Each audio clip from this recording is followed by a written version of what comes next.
At sa tingin ko rin, eto talaga ay nangyayari na. Binabraso na itong mga senators na ito ang ating constitution. Nauna na dyan, itong si Senator Chis Escudero, nang sinasabi nga ng mga eksperto, mukhang may sariling version ng constitution itong si Senate President.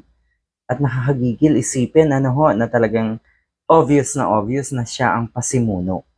Kaya sa puntong ito, kung sakaling maging kasapi ng majority, sina Kiko Pangilinan at Ma'am Aquino, nakaka-disappoint.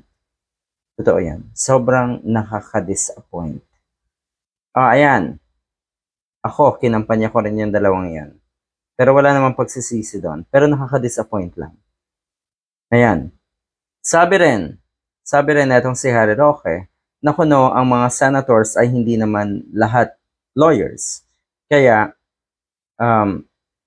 kadalasan, pwede daw nating intindihin na hindi nila pwedeng sundin ang ating constitution. Sila naman daw ay mga policy makers. At totoo yan, policy makers.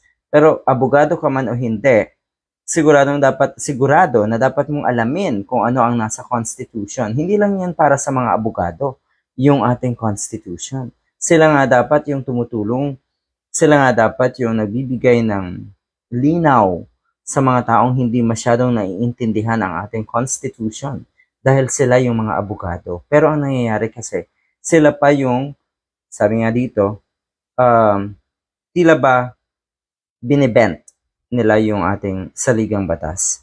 Ang sabi ng isang kolumnista, we are reaching, totoo to a critical point. If institutions continually fail to exercise their constitutional obligations, they teach the public that the Constitution can be bent, bypassed, and or ignored.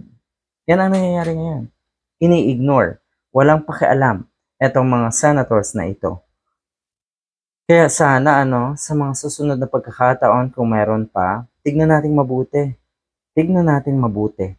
Kung talagang ang dapat ay mga magagaling na abogado ang naandyan, o sige.